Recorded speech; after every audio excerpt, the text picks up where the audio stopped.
Hai,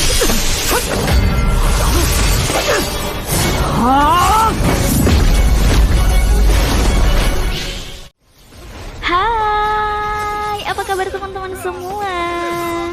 Udah pada rebahan belum? Kalau udah Kirana temenin ya dengan cerita animasi Donghua Perfect World episode 29. Yang baru gabung, udah pada subscribe belum? Kalau belum, subscribe dulu dan nyalain notifikasinya agar kalian tahu kalau Kirana udah siap nemenin kalian rebahan. Oke, kita langsung mulai ke alur ceritanya.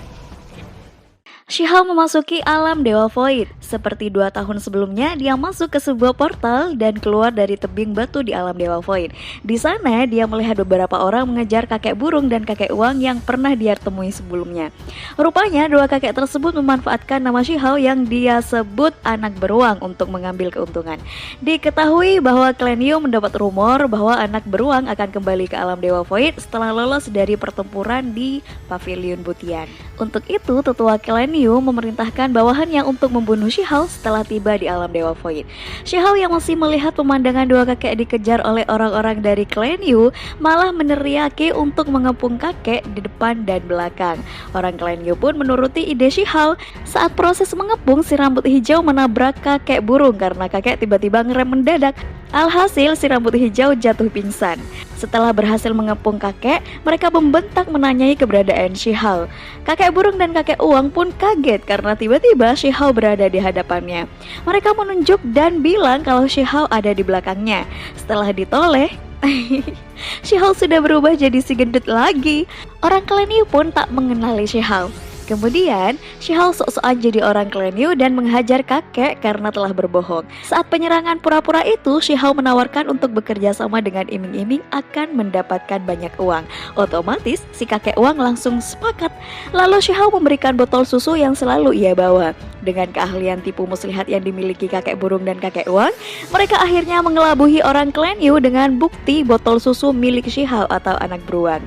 Hal tersebut membuat tetua klan Yu datang ke alam Dewa Void untuk mengetahui keberadaan Shihao. Sebelum si kakek memberikan informasi tentang anak beruang, Shihao yang menyamar bilang bahwa informasi tersebut sangat layak diberi seharga 15 botol harta darah. Akhirnya, orang klan Yu mengumpulkan 15 botol harta darah untuk ditukar dengan informasi keberadaan Shihao. Lalu kakek mengatakan bahwa anak beruang berada di gunung berapi kembar. Tanpa berlama-lama, orang klan Yu segera berlari ke gunung berapi kembar. Sementara Shihao langsung berubah ke tubuhnya yang asli dan mengambil botol harta darah yang tadi sudah dikumpulkan ke kantong ajaib miliknya. Si rambut hijau yang tadinya pingsan telah sadar dan mengetahui bahwa anak beruang ada di sana. Segera ia berteriak memanggil kawannya. Shihao langsung membuat ia tak sadarkan diri lagi. Sedangkan orang-orang klan Yu putar balik menyadari bahwa anak beruang dan para kakek adalah komplotan. Mereka menyerang Shihao dengan cepat kilat. Seperti biasa, kedua kakek sembunyi di balik bebatuan. Scene berpindah pada Ling Er yang sangat ingin tahu keberadaan Shihao. Lalu datang tim penyegelnya memberi informasi bahwa Shihao berada di alam Dewa Void. Ling Er pun mengeluarkan permadani miliknya. Kemudian dia akan menyusul Shihao mungkin. Kembali lagi pada Shihao, dia membasmi satu-satu orang dari klan Yu dan tibalah pada tetua klan. Tetua klan Yu mengeluarkan jurus ulat sutra api yang katanya kekuatan mana saja tak bisa menandinginya. Tapi Shihao dapat menghancurkan kepungan sutra api itu menggunakan kekuatan yang dia pelajari di Pavilion Butian. Sisa satu orang lagi dari tetua klan Yu. Ia menggunakan jarum penghancur jiwa yang sama seperti yang digunakan Yu Feng saat membunuh Pak Xiong Fei. Hanya saja ini jumlahnya lebih banyak. Shihao menghalau serangan demi serangan.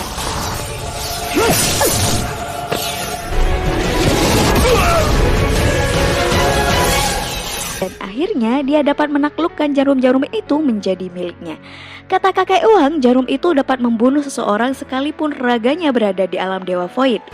Teman-teman masih ingat kan kalau masuk ke alam Dewa Void hanya jiwanya saja, tidak dengan jasad atau raganya. Kalau yang belum tahu bisa nonton di episode 11 ya. Oke, lanjut. Setelah Shihao mengalahkan semua orang dari klan Yu, lalu muncul batu prasasti alam Dewa Void memberikan pecahan perunggu karena sudah menaklukkan semua musuh dalam waktu singkat. Scene berpindah pada Shiyi yang bertapa di tepian danau. Di hadapannya juga ada bongkahan perunggu yang sama dengan milik Shihao. Shiyi merasa lawannya telah muncul di dunia. Tiba-tiba muncul gurita raksasa meminta menyerahkan benda tersebut. Scene berpindah lagi ke alam Dewa Void. terlihat si kakek membujuk si Hao untuk memberikan harta darah yang tadi. Kakek satunya malah meminta pecahan perunggu. Aduh, ada-ada aja. Sedangkan di kediaman klan Yu, mereka membuat rencana menjebak Shi Hao untuk pergi ke kota Dongtian untuk dibunuh. Para prajurit pun menyanggupi perintah tersebut. Balik lagi ke Shi Hao yang dipaksa membagi rata harta darah oleh kakek burung dan kakek uang. Tiba-tiba datang Yu Feng bersama prajurit klan Yu memfitnah Shi Hao bahwa katanya Shi Hao telah berkhianat pada paviliun Butian dan membunuh para leluhur paviliun beserta gurunya sendiri. Yu Feng lalu memerintahkan prajuritnya menyerang Shi Hao. Sementara Yu Feng sendiri mendekat ke portal sambil mengatakan jika punya kemampuan, Shi Hao diminta untuk pergi ke kota Dongtian. Shi Hao akhirnya terpancing dengan kata-kata Yu Feng. Padahal kakek burung dan kakek uang sudah memperingatkan bahwa itu hanyalah pancingan.